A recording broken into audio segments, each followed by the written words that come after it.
Bien-aimés dans le Seigneur, bonsoir, bienvenue à notre émission 30 minutes avec le Christ. Je suis dans la joie, dans l'allégresse de vous retrouver ce soir, ce jeudi 5 mars. Nous bénissons le Seigneur, nous rendons grâce à Dieu, nous lui disons merci pour la vie, le mouvement et l'être. Nous lui disons merci pour le souffle de vie. Nous lui disons merci pour la semence qu'il a déposée en nous. Merci pour le Christ qui est mort pour nous à la croix. Nous bénissons notre Père Céleste qui est, n'est-ce pas, infini et omniprésent. Le Dieu Tout-Puissant, Créateur des cieux et de la terre, il était en Jésus, en même temps, simultanément, au même moment, il était au ciel et il est partout. Donc, Dieu est infini, Dieu est omniprésent, il est omnipotent, il est infini, il est partout. Nous allons rendre grâce à Dieu ce soir, lui dire encore merci pour ses bontés, pour sa grâce dans nos vies, pour tout ce qu'il a fait pour nous, n'est-ce pas, durant, je dirais, depuis le jeudi passé jusqu'à présent. Il nous fait, n'est-ce pas, énormément de bien.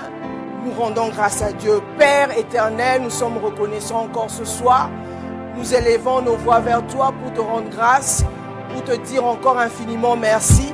Nous sommes reconnaissants avec action de grâce, reconnaissants pour ton amour manifesté en Jésus. Merci parce que tu étais en Jésus, tu étais en même temps au ciel et tu étais partout. Tu es Dieu infini et omniprésent, omnipotent, omniscient. Merci Père, tu fais toutes choses selon ta volonté, selon ton plan, selon tes desseins, selon ton canevas. Nous te sommes infiniment reconnaissants. Reconnaissants parce que tu étais en Jésus, tu es venu sur la terre, tu as pris la forme humaine, la parole faite chair, le Verbe. Tu es venu sur la terre, tu as donné ta vie pour nous, tu as versé ton sang pour nous. Merci pour la vie, merci pour Jésus qui est mort pour nous à la croix, qui a versé son sang pour nous à la croix, qui nous a rachetés, qui nous a réconciliés avec la source, avec notre Père. Merci pour ta fidélité, pour ton règne dans nos vies. Merci parce que tu ne nous as pas laissés orphelins, tu nous as envoyé le Saint-Esprit. Merci parce que tu vis en nous. Merci parce que Christ est assis à la droite du Père. Il est monté comme étant un humain. Il est assis à la droite du Père comme étant notre intercesseur. Il a vu la méchanceté de l'homme sur la terre. Et il est assis à la droite du Père en train d'intercéder pour son Église, intercéder pour nous. Merci parce que tu as l'oreille bien disposée et disponible pour nous en écoutant l'intercession de ton Fils. Lorsque nous sommes fatigués, lorsque nous sommes sans force, nous sommes convaincus que Christ qui est assis à la droite du Père intercède pour nous, pour ses frères et pour ses sœurs. Il est le seul à ne pas avoir honte de ses frères. Merci pour ta fidélité, ton règne absolu dans nos vies. Au nom de Jésus, j'ai ainsi prié. Amen. Bien-aimés dans le Seigneur, nous continuons, n'est-ce pas, notre thème, semer, n'est-ce pas, utile. La semaine passée, par l'aide du Saint-Esprit, n'est-ce pas, nous avons eu le temps de dédier, de consacrer le mois de mars à Dieu, n'est-ce pas? On a prié, on a passé vraiment tout le temps en consacrant le mois de mars. Et ce soir, nous continuons, voilà, notre thème, n'est-ce pas? Semer utile. Voilà. Et aujourd'hui, c'est la huitième partie. Bien-aimés dans le Seigneur, j'ai tellement parlé, j'ai abordé, n'est-ce pas, ce thème depuis la première partie jusqu'à, n'est-ce pas, la 7e partie. Nous avons eu le temps, n'est-ce pas, de prier la semaine passée. Je vous suggère simplement d'aller sur notre compte YouTube, Radio Télé La Foi en Jésus, sigle RTFJ. Si vous y allez, n'est-ce pas, sur YouTube, vous trouverez notre thème, donc c'est-à-dire de la première partie jusqu'à la 7e partie. Voilà. Mais en résumé, j'aimerais simplement dire que semer utile, j'ai parlé d'Abraham, Abraham qui a reçu, n'est-ce pas, la promesse de la semence. Jacob a vécu la transformation pour porter la promesse, donc cette promesse, la promesse d'Abraham. Et Christ devient, n'est-ce pas, la semence parfaite. Et nous sommes les croyants, nous sommes au fait le fruit de cette semence. J'ai expliqué, n'est-ce pas, tout au long de ces différentes parties, c'est quoi exactement la semence et tout. Donc, je n'entrerai pas dans les détails. Je l'ai illustré par plusieurs exemples. Voilà, en donnant l'exemple de Jacob, j'ai parlé d'Abraham, j'ai parlé de Jacob. J'ai parlé également, n'est-ce pas, du capital divin et du capital spirituel. J'ai fait la différence, le parallèle entre les deux, donc du capital divin et, n'est-ce pas, du capital spirituel. J'ai dit que c'est sous ce point-là, en fait, j'ai plus insisté sur le capital divin. Donc c'est la grâce que Dieu nous a accordée par son Fils. Nous avons reçu le Christ par la foi. Donc par la foi. Et on a eu cette grâce. On n'a pas payé le prix. On ne l'a pas mérité. On n'a pas fait les efforts humains. Mais nous avons reçu cette grâce. Nous avons reçu le salut par le Christ, par la foi. Christ est mort pour nous à la croix. On a eu ce capital que j'ai nommé, n'est-ce pas, le capital divin. L'homme reçoit le capital divin par la foi et c'est à l'homme, n'est-ce pas, de pouvoir développer, de pouvoir fructifier ce capital, n'est-ce pas, le capital divin. Donc, le capital spirituel, c'est ce que l'homme investit, l'investissement de l'homme, par la foi, par des sacrifices, par son espérance en Dieu, par des épreuves. Donc, cet ensemble que j'ai, n'est-ce pas, appelé le capital, n'est-ce pas, divin. Le capital spirituel, pardon. Voilà. Donc, nous allons encore aller plus en profondeur. J'ai donné l'exemple de Jacob et j'ai illustré en donnant, n'est-ce pas, une métaphore en disant simplement que Dieu nous a donné les dents. C'est à nous d'entretenir, n'est-ce pas, les dents. Dieu nous a donné ce corps pour atteindre ses desseins, pour atteindre ses fins, pour atteindre son plan, pour atteindre ses canevas. Donc, c'est aussi une grâce en nous donnant ce corps. Dieu pouvait nous créer comme étant des animaux, comme étant autre chose, comme étant une autre créature, mais il nous a donné ce corps et dans ce corps, il a mis son souffle, créant l'homme à notre image selon notre ressemblance. Donc, on ne doit pas prendre la grâce de Dieu, le salut, les opportunités, le privilège que Dieu nous a accordé en vain. Donc, on est appelé à élever le niveau, on est appelé à prendre conscience de l'amour de Dieu manifesté en Christ, de l'amour de Dieu en créant l'homme à son image, n'est-ce pas, et selon sa ressemblance. La Bible nous dit que Dieu nous a aimés le premier. Donc, c'est-à-dire la manière dont nous nous appliquons à pouvoir, n'est-ce pas, fructifier, à pouvoir développer la grâce que Dieu a mise en nous, c'est juste la réponse à l'amour de Dieu. Dieu a tant aimé le monde qu'il a donné son Fils unique afin que quiconque croit en lui ne périsse point, mais qu'il ait la vie éternelle. Donc, c'est un cadeau de Dieu, c'est un cadeau divin. On n'a pas mérité, c'est un cadeau. Donc, on ne doit pas bafouer ce que Dieu a déposé en nous, le souffle qu'il a mis en nous. On ne doit pas prendre le salut en vain. Le salut, c'est tout un ensemble, c'est infini. J'aurai le temps d'expliquer le salut au fait. C'est tout un package. Dans le salut, il y a tout. Il y a la plénitude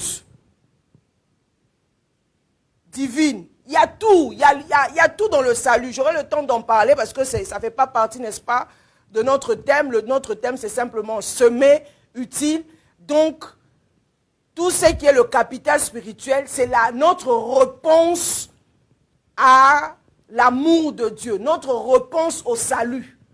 On vient manifester notre amour. On vient, n'est-ce pas, on manifeste l'amour. C'est notre réponse. On répond à l'amour de Dieu. On répond à ce que Dieu a fait pour nous. Donc, c'est ce que, n'est-ce pas, j'ai appelé le capital spirituel. Nous allons encore plus loin, n'est-ce pas? Ce soir, j'aimerais parler, n'est-ce pas, d'une personne qui a joué un rôle très important dans le processus ou carrément dans la continuité de la promesse que Dieu avait faite à Abraham. Et cette personne a payé le prix, mais en quelque sorte, je dirais aussi, en payant le prix pour que ces promesses se manifestent. En l'occurrence, je parlerai, n'est-ce pas, de Rebecca. C'est vrai, j'ai déjà parlé de Rebecca en disant que son côté négatif, quelque part, c'était lorsque elle a envoyé Jacob, parce que j'ai vraiment le temps de parler de Jacob, parce qu'il a aussi semé utile, n'est-ce pas? C'est lui qui est au fait, qui a continué, qui est la continuité, n'est-ce pas, de la promesse d'Abraham, de son grand-père, n'est-ce pas, Abraham. C'est lui qui a confirmé et qui est la continuité de la promesse faite à Abraham. J'en ai parlé dans Genèse 28, n'est-ce pas, 13 à 15. Mais il y a eu une femme qui s'était levée, qui est simplement sa mère, qui a payé le prix, à tous égards, une femme de foi qui s'est levée, qui a eu la promesse de Dieu et qui a mis sa réputation en jeu, qui a mis, n'est-ce pas, son intelligence en jeu, qui a mis sa sagesse en jeu, bien que, n'est-ce pas, il y a la souveraineté de Dieu. Donc, il y a eu, je dirais, une symbiose ou une coopération entre l'humain et le divin. Voilà. Nous allons lire pour aller un peu plus vite. Dans Genèse 25, verset 23, la Bible dit ceci. Semer utile qui est notre thème, Genèse 25, verset 23. La Bible dit ceci, et l'Éternel lui dit, 2 nations sont dans ton ventre, et 2 peuples se séparera au sortir de tes entrailles. Un de ces peuples sera plus fort que l'autre, et le plus grand sera assujetti au plus petit. Voilà. Je prends juste le verset 23. Ça a été, n'est-ce pas, la prophétie de Dieu. Voilà. Mais j'aimerais retourner un peu en arrière en interpellant, au fait, en disant quelque chose concernant la première promesse de Dieu qui est le socle, qui est la base, qui est le soubassement, n'est-ce pas, de toute chose qui est la promesse principale de Dieu dans Genèse, n'est-ce pas, 3, verset 15, lorsque Dieu parle, n'est-ce pas, à la femme. La Bible dit dans Genèse 3, verset 15, « Je mettrai inimitié entre toi et la femme. » Donc, quand il parle, n'est-ce pas, au serpent, « Je mettrai inimitié entre toi et la femme, entre la promesse, entre ta promesse et sa promesse, celui-ci t'écrasera. » Donc, la promesse, celui-ci t'écrasera la tête et tu lui blesseras, n'est-ce pas? Tu lui blesseras, voilà. Ça a été la promesse rédemptrice dans Genèse 3, 15. La promesse d'Abraham était là. Je rendrai ton nom grand.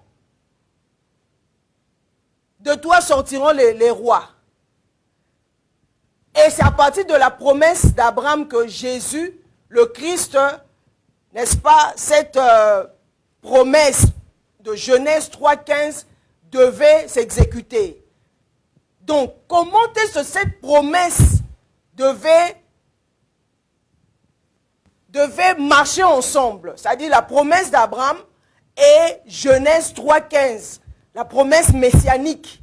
Ça devait marcher ensemble. Ça devait, n'est-ce pas, faire une certaine symbiose. Donc, ayant cette promesse de Genèse 3,15, je le dis toujours que la femme n'a pas une semence. Mais Dieu fait cette promesse, la semence qui est le Christ, qui est la descendance, n'est-ce pas, rédemptrice. Comment cette promesse, n'est-ce pas, allait se réaliser? Abraham est parti. Isaac, le fils, a pris la relève. Mais maintenant, après ça, comment les choses, n'est-ce pas, allaient, cette promesse, n'est-ce pas, allait se réaliser? C'était vraiment une situation un peu compliquée, selon le plan, selon l'humanité. Mais selon Dieu, les desseins de Dieu, n'est-ce pas, devaient se réaliser. Alors, Rebecca joue un rôle très important dans la vie de son fils Jacob. Elle reçoit la prophétie de Dieu. Elle reçoit un message. Ce n'est pas Isaac qui a reçu, n'est-ce pas, pardon, la prophétie de Dieu. Et lorsqu'elle reçoit cette promesse, elle reçoit la semence, elle reçoit la parole, elle reçoit l'ainsi dit l'Éternel, elle reçoit la pensée de Dieu. Cette femme, qu'est-ce qu'elle fait, Rebecca? Elle garde précieusement cette promesse. Elle n'en parle pas à Isaac. Elle n'en parle pas à son mari. On va encore lire, n'est-ce pas, Genèse 25, verset 26. La Bible dit ceci. La Bible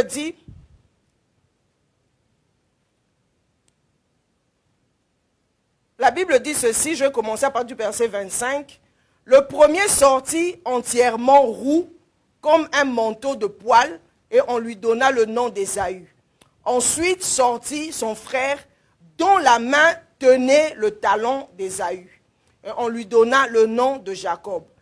Isaac était âgé de 60 ans lorsqu'ils naquirent.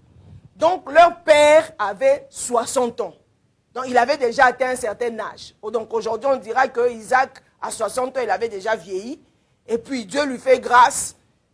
Il a ses jumeaux, Jacob et, n'est-ce pas, Ésaü. Mais j'aimerais que vous me suiviez, n'est-ce pas, attentivement.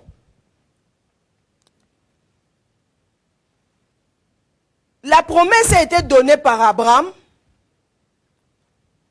Il faudrait qu'il puisse avoir une certaine continuité parce que lorsque Dieu donne la promesse à Abraham, Dieu dit à Abraham, toute nation de la terre, toutes nations de la terre seront bénies en ta postérité, donc en ta semence. La semence d'Abraham parce que tu as obéi à ma voix. En ta postérité, c'est-à-dire en ta semence, en la semence d'Abraham, que toutes les nations seront, n'est-ce pas, bénies. Donc, j'ouvre la parenthèse pour expliquer au fait la semence, la postérité d'Abraham. C'est toutes les nations de la terre seront bénies en ta postérité, en ta semence, en ta descendance, en ta lignée, en ta semence. Donc la semence d'Abraham, physique tout comme spirituelle, n'est-ce pas, devait être bénie.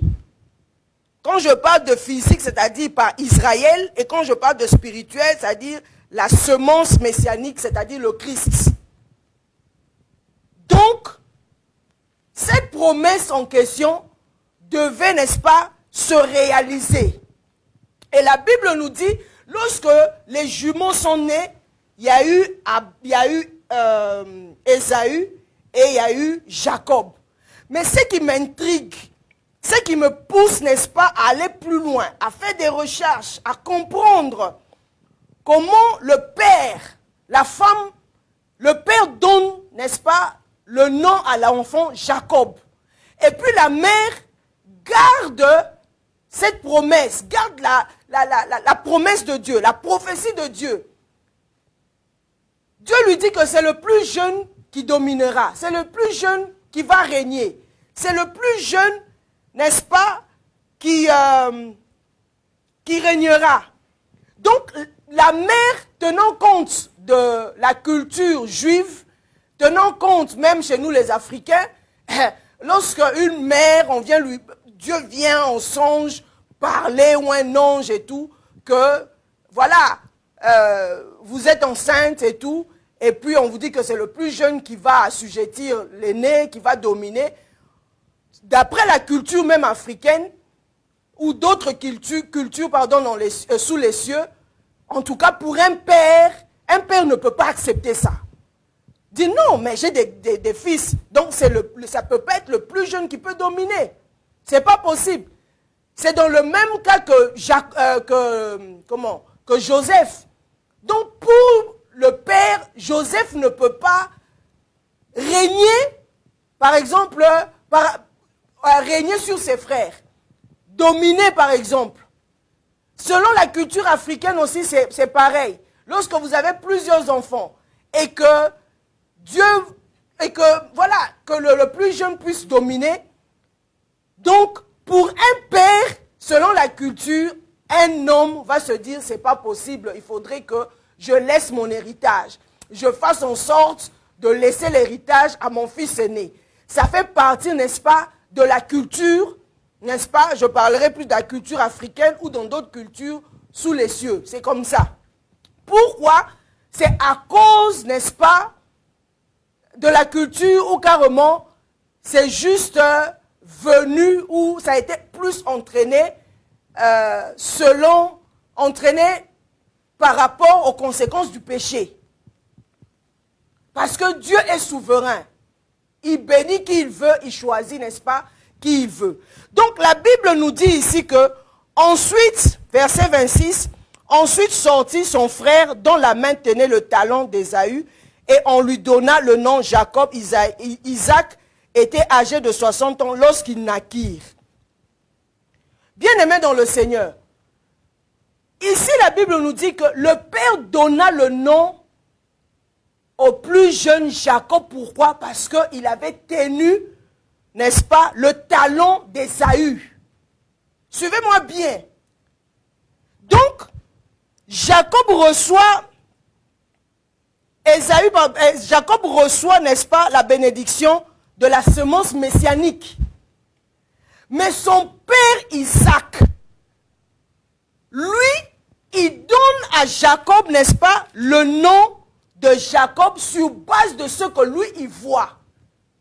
Ce n'est pas sur base de la prophétie, puisque la maman avait gardé la prophétie. Donc, il lui donne le nom de Jacob sur base de ce qu'il voit, sur base de la tradition.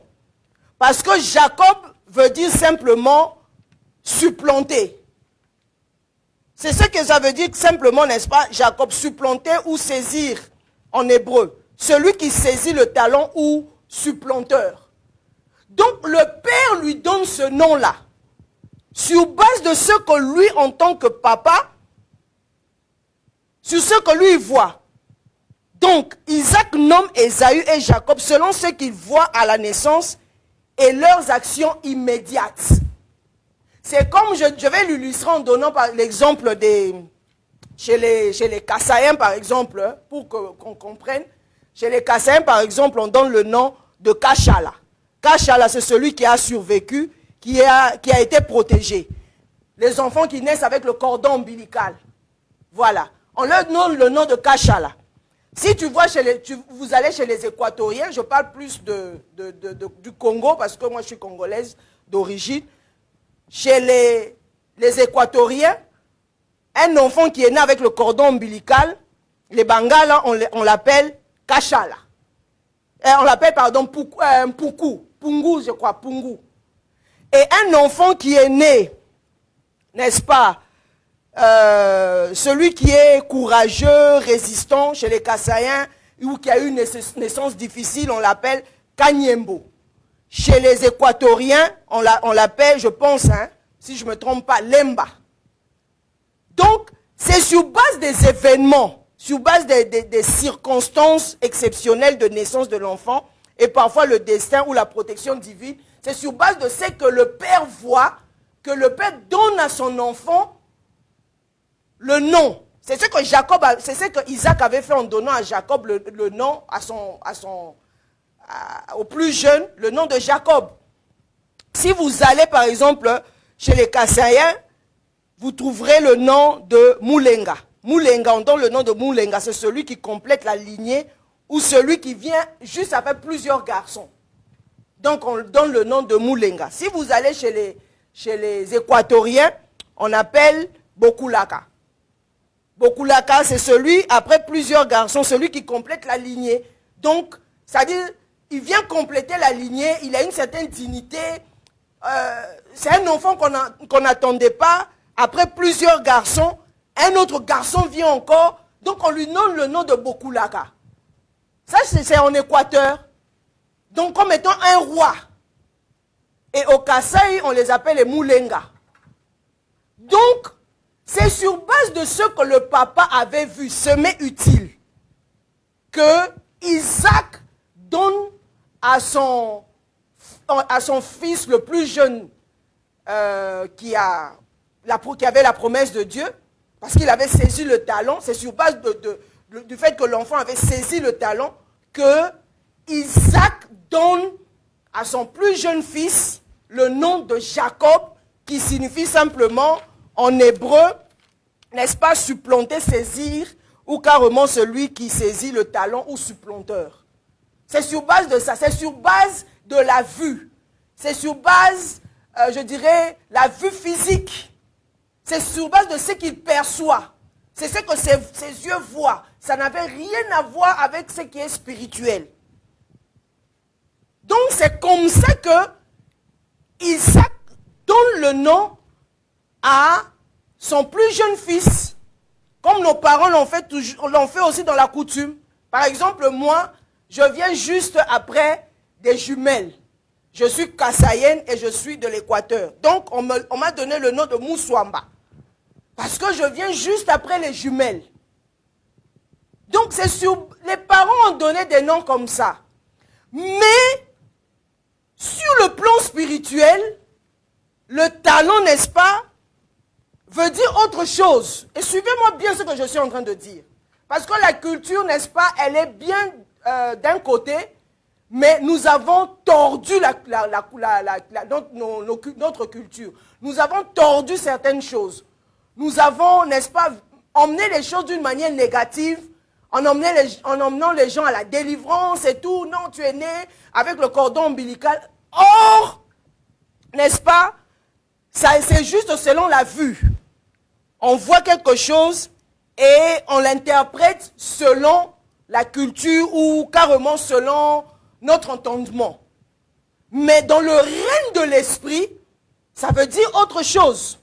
Dans le règne de l'esprit, Rebecca a vu, la maman a vu que l'enfant était né, le second, c'est-à-dire Jacob, était né avec la main tenant le talon de son frère Ésaü. La maman avait compris, mais n'a pas dit à son mari, à Isaac. La femme a caché, parce qu'elle savait que la culture juive ne peut pas accepter que le plus jeune reine domine l'aîné, et que le père allait bénir l'aîné, Ésaü. Bien-aimé dans le Seigneur, semer utile. C'est ce que Rebecca, c'est pour ça que je suis en train de parler à une femme ce soir. Je suis en train de parler ce soir à un parent. Vous avez fait des enfants, comme je viens de l'expliquer.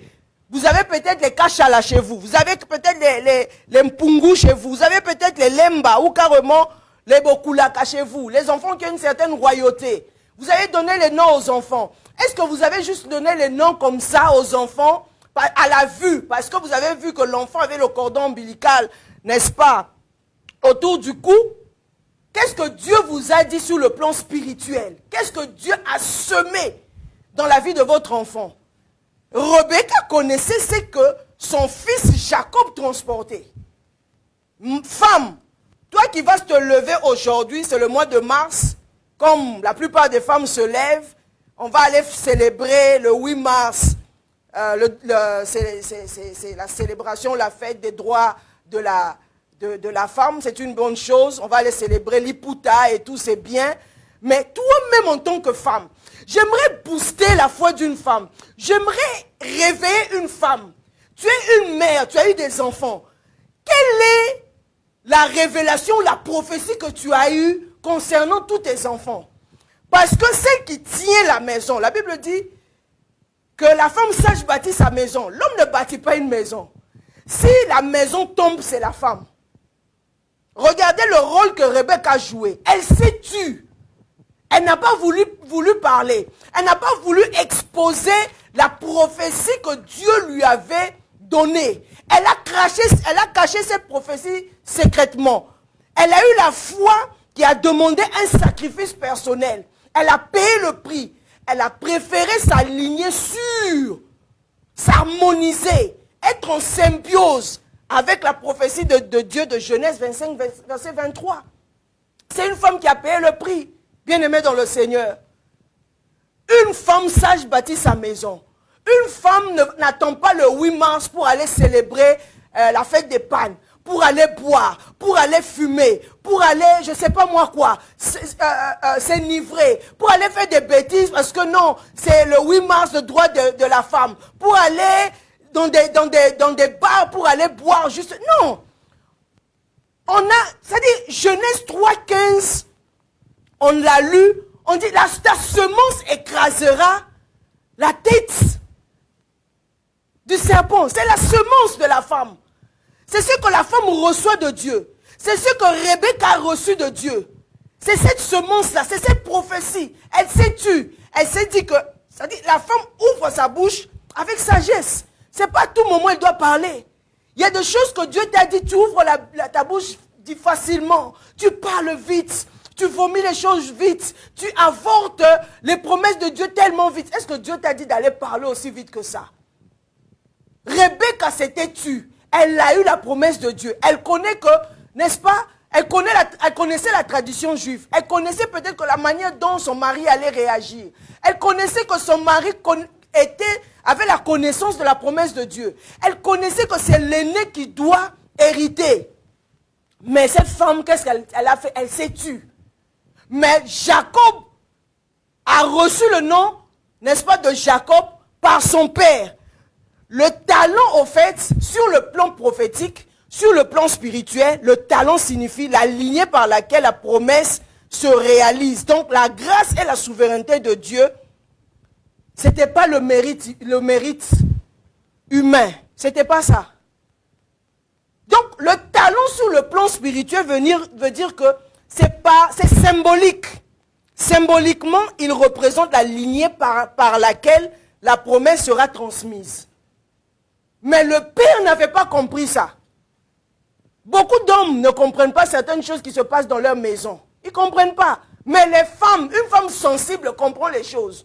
Une femme de prière qui fléchit les genoux. Une femme qui a une alliance avec le Seigneur. Une femme qui est attentive à l'écoute du... C'est-à-dire, elle est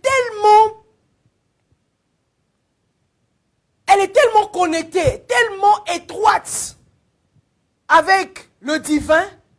Elle reçoit de Dieu. Elle a c'est une femme instinctive.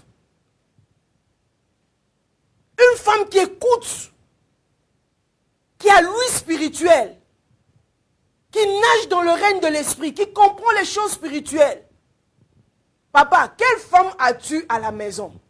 Elle est quel genre de femme? Est-ce que c'est une femme juste, elle est spirituelle ou elle est juste femme cabello, femme Louboutin, femme Balmani, femme, je ne sais pas moi, Louis Vuitton? Elle s'arrête juste là. Ou c'est une femme spirituelle, ou elle attend juste le 8, elle a déjà acheté son super wax pour aller boire, fêter, célébrer les droits de la femme. Mais le droit de la femme en question, quel est ton droit en tant que femme sur le plan spirituel? Qu'est-ce que tu as déjà semé dans le royaume? Quel est ton apport dans ta maison? Quel est ton apport dans la vie de tes enfants? Quel est ton impact, ta contribution dans la vie de ton époux? Rebecca s'était tue. Elle n'a pas voulu avorter la promesse de Dieu, la prophétie de Dieu. Elle n'a pas voulu avorter ce que Dieu avait déjà, n'est-ce pas, dit à Abraham. Elle a porté la semence. Elle a porté la promesse de Dieu. Elle a porté le poids de Dieu. Elle n'est pas venue dans la vie d'Isaac pour venir étouffer la promesse de Dieu. Il y a des femmes comme ça, vous l'épousez, et puis vous voyez que votre vie n'avance pas. Elle est venue, des femmes qui viennent semer la haine, la discorde, la division même dans la famille de son époux. Des femmes à problème. Mais Rebecca, dans la vie d'Isaac, elle est venue apporter, n'est-ce pas, la paix. Elle a apporté sa contribution positive. Elle a fait oublier même le souci que, n'est-ce pas, Isaac avait de la mort de sa mère, Sarah. C'est une femme qui a apporté la paix à son époux. Bien-aimé dans le Seigneur, le Père a vu le talent, mais sur le plan spirituel, bien-aimé dans le Seigneur, c'était symboliquement, il représente la lignée par laquelle la promesse sera transmise. Donc sur le plan spirituel, la promesse était déjà transmise à Jacob, dans la souveraineté de Dieu. C'était déjà transmise, même si ce n'était pas le premier-né. Il n'était pas le premier-né. Dans la souveraineté, Dieu ne peut pas changer son plan. C'était les desseins de Dieu. Voilà pourquoi la Bible dit que Dieu a haï Ésaü, il a aimé Jacob. C'est ça le vrai sens. Il a aimé Jacob, malgré tout ce que Jacob a fait, comme je l'ai enseigné, dans nos 7 premières parties. Pendant nos 7 premières parties, je l'ai expliqué. Il y a des gens comme ça, Dieu l'a aimé. Dans le plan de Dieu, c'est lui qui a été le choix de Dieu. Vous pouvez haïr certaines personnes. Non, telle personne fait ceci. Non, Dieu l'aime. Ça a été le choix de Dieu. Dieu a aimé Jacob, il a haï Ésaü. Bien-aimé dans le Seigneur. Donc, le lien avec le nom Jacob n'est-ce pas, et Ésaü, n'est-ce pas, ça montre aussi la tension entre la volonté humaine et la volonté divine. Il y a eu une tension. La volonté humaine, c'est ce que le Père voyait physiquement. Il voit, ok, notre tradition dit ça. Moi je suis Kassaïenne, moi, voilà. J'ai le cordon ombilical. Je suis, je ne sais pas chez vous, comment vous appelez, non, je suis de l'Équateur. Chez nous, on nous appelle beaucoup Laka. Comme papa l'était ici, on l'appelle beaucoup Laka. Donc, ça veut dire qu'il y a la royauté. C'est ça, beaucoup Laka, la royauté. Donc, les parents ont fait plusieurs garçons. Ils s'attendent peut-être a une fille, et puis il y a encore un garçon qui vient. Donc, il vient, en fait, c'est celui qui complète la lignée. C'est un enfant qui vient compléter la lignée. Donc, les parents donnent des noms sur base de la culture, sur base de la tradition. Mais il faut aller au-delà. Que dit le divin? Que dit le ciel? Lorsque Dieu vous donne les enfants, qu'est-ce que Dieu a dit concernant l'esprit qui est dans votre maison? Ça, c'est un enseignement que je donne, surtout quand j'anime mes conférences avec les femmes. Qu'est-ce que votre enfant porte exactement? Vous donnez des noms, c'est bien. Mais qu'est-ce qu'il porte? Qu'est-ce qui est dans l'enfant? Qu'est-ce qui est dans son esprit? Qu'est-ce que Dieu a semé dans la vie de cet enfant? Vous avez donné des noms, c'est une très bonne chose.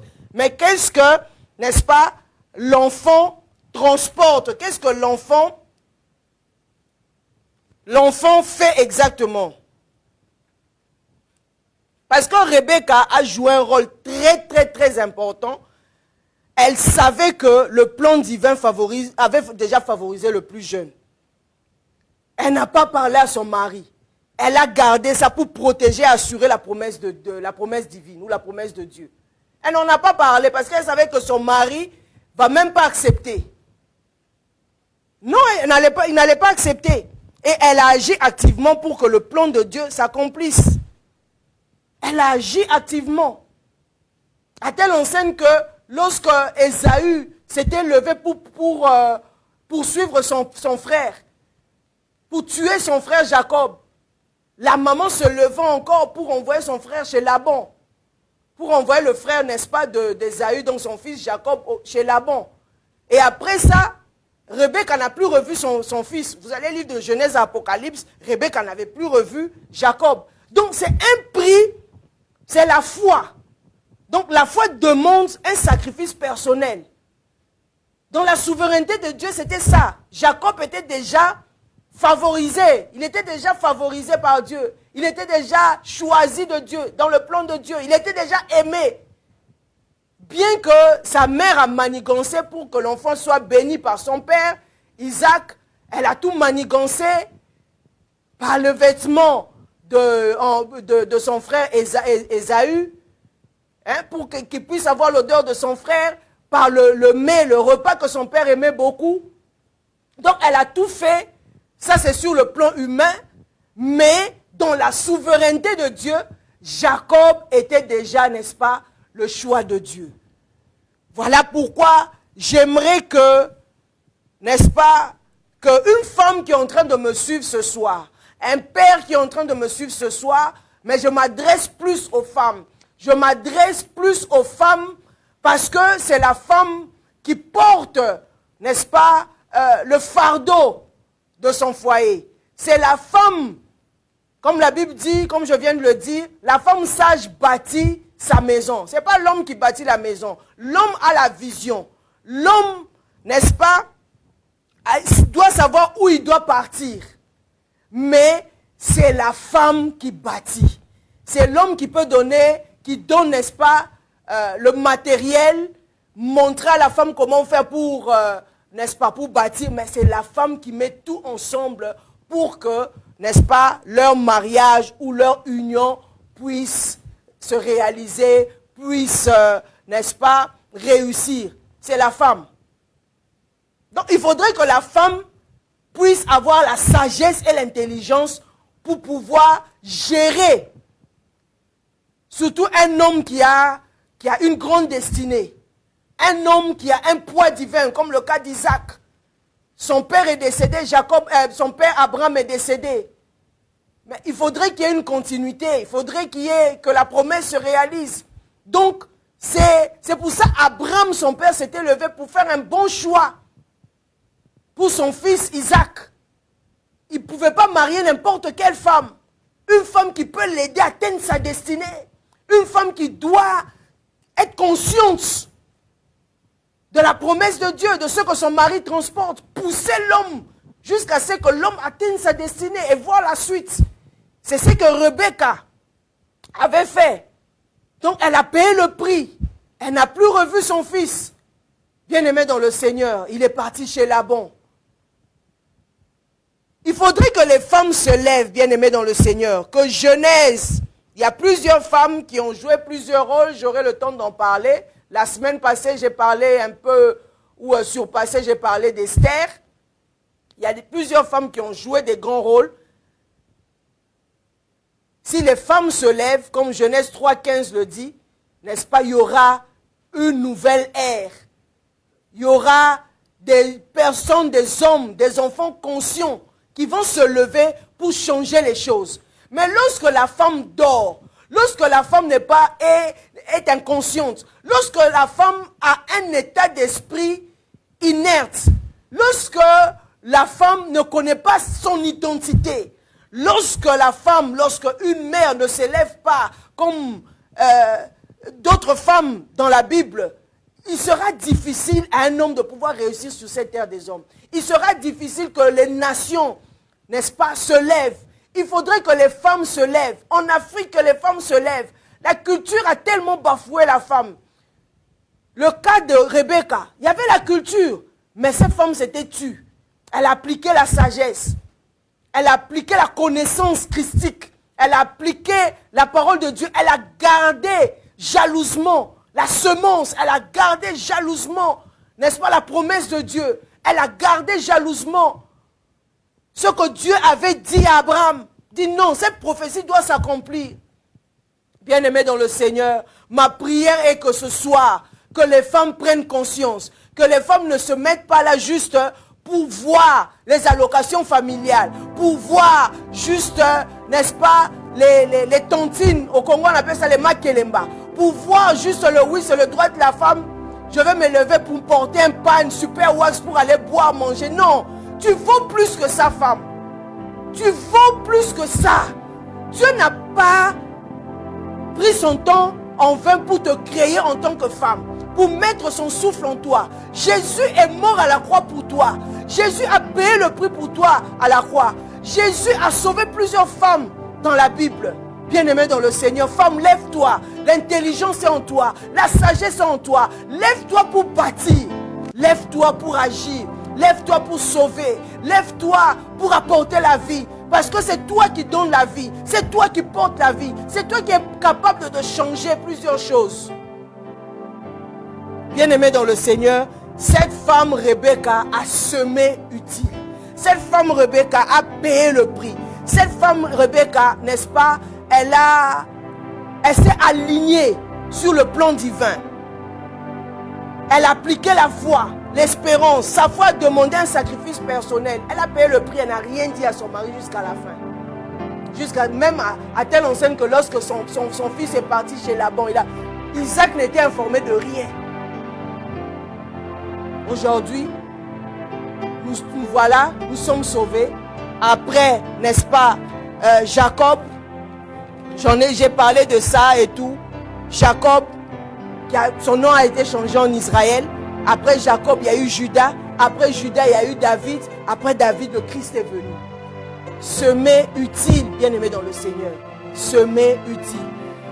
Laissez-moi faire cette prière, parce que c'est tellement capital que nous fassions cette prière, que nous ne voyons pas les choses sur le plan juste physique, donner des noms, parce que voilà, on voit quelque chose, on donne les noms, il y a des signes selon la nature et tout, mais soyons spirituels, ayons l'écoute de l'esprit. Qu'est-ce que Dieu veut?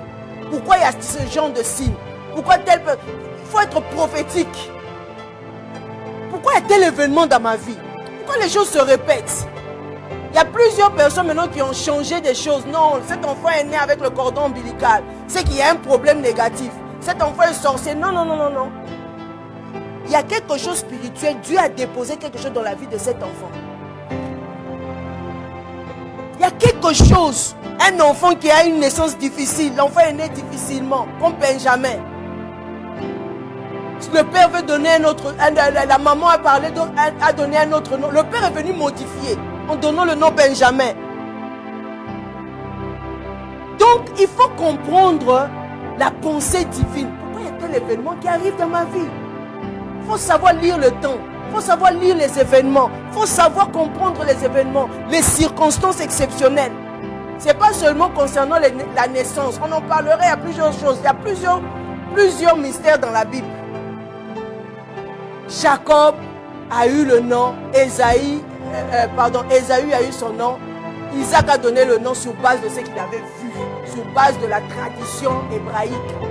Sur ce que lui il avait vu avec ses yeux physiques, il a donné le nom Jacob. Mais Dieu voyait, n'est-ce pas, autre chose. Dieu, n'est-ce pas, par le talent, n'est-ce pas, par le talent en question, c'était justement, ça représentait la lignée par laquelle la promesse devait passer, devait être transmise. C'était le vrai sens spirituel. Saisir le talent. Mais le père avait vu autre chose. La maman avait la vraie connaissance divine, la prophétie. Père, je viens te rendre grâce, je viens te dire encore merci pour ce moment merveilleux que nous venons de passer. Seigneur, merci parce que tu nous as créés à ton image selon ta ressemblance. Merci pour ce soir. Merci parce que tu nous as bénis encore par ce message formidable. Père, merci pour la révélation. Que nous ne devons pas nous arrêter seulement sur le plan physique. Voir comme Isaac avait vu et il a nommé, il a donné les noms à Ésaü et à Jacob selon ce qu'il avait vu à la naissance et leurs actions immédiates. Que Jacob avait saisi le talent. Mais nous voulons voir prophétiquement le sens, l'essence, la quintessence, la signification de tous les événements qui peuvent arriver dans nos vies. Être des hommes et des femmes spirituels, comprendre qu'est-ce que Dieu a semé en nous. Pourquoi y a tel événement qui se répète par exemple dans nos vies, dans la vie de nos enfants? Qu'est-ce qui se passe? Qu'est-ce que Dieu veut nous enseigner? Ne pas voir les choses seulement physiquement, mais voir les choses selon la perception divine, selon la perception spirituelle. Or toi, selon ta pensée, selon la pensée divine, ce nom devient symbolique. Ça représentait, Seigneur Dieu Tout-Puissant, la lignée choisie pour la promesse. C'était le vrai sens du talent. Tu avais déjà choisi Jacob. Jacob te plaisait déjà. Tu aimais déjà Jacob. Seigneur, donne-nous véritablement cette intelligence, la sagesse de pouvoir gérer les choses. Père, élève des femmes qui comprennent, des femmes qui ont la perception spirituelle, qui ont l'oreille, l'ouïe spirituelle, de comprendre les choses et de garder soigneusement ta promesse, quels que soient les obstacles, quelles que soient les difficultés, que des femmes qui doivent se lever, que ce soit en Belgique, que ce soit ailleurs, des femmes qui ont la foi audacieuse, qui payent le prix, des femmes qui ont la foi, qui demandent un sacrifice personnel, qui n'osent même pas ouvrir la bouche pour parler à leur mari. Ça, c'est ce que Rebecca avait fait. Elle regardait à la promesse de Dieu. Peut-être que Isaac allait chambouler, faire des choses autrement. Jusqu'à la mort d'Isaac, Rebecca n'a rien dit à Isaac. Seigneur, est-ce qu'il y a encore des femmes comme ça qui tiennent, qui ont l'amour du royaume, qui peuvent payer ce genre de prix, qui marchent dans la crainte de ton nom, qui ont le souci de l'avancement du royaume? S'il te plaît, Père, élève des femmes qui craignent ton nom, qui marchent selon ta volonté. Oh Dieu, afin que les nations aient la vie, Seigneur. Des femmes qui sont aux aguets, des femmes qui veillent à ta promesse, des femmes qui sont assoiffées de la connaissance de Christ, des femmes qui veulent, oui Seigneur, faire avancer le royaume, payer le prix, Seigneur, qui est, Seigneur Dieu Tout-Puissant. Oh Dieu, Père, une armée de femmes debout, une armée de femmes qui payent le prix, une armée de femmes, Seigneur, qui ne sont pas minimisées, que la femme connaisse son identité, qui elle est exactement, oh Dieu, parce que sans la femme de Tout-Puissant, il y a certaines choses qui ne vont pas marcher. Sans la femme, Seigneur, il y aura un déséquilibre. Sans la femme, il n'y aura pas une ère nouvelle qui va se lever. C'est la femme qui porte la semence et c'est elle qui donne la vie. Mais la femme est tellement distraite. Voilà pourquoi ce soir, j'aimerais que le Saint-Esprit puisse agir. Le Saint-Esprit puisse parler.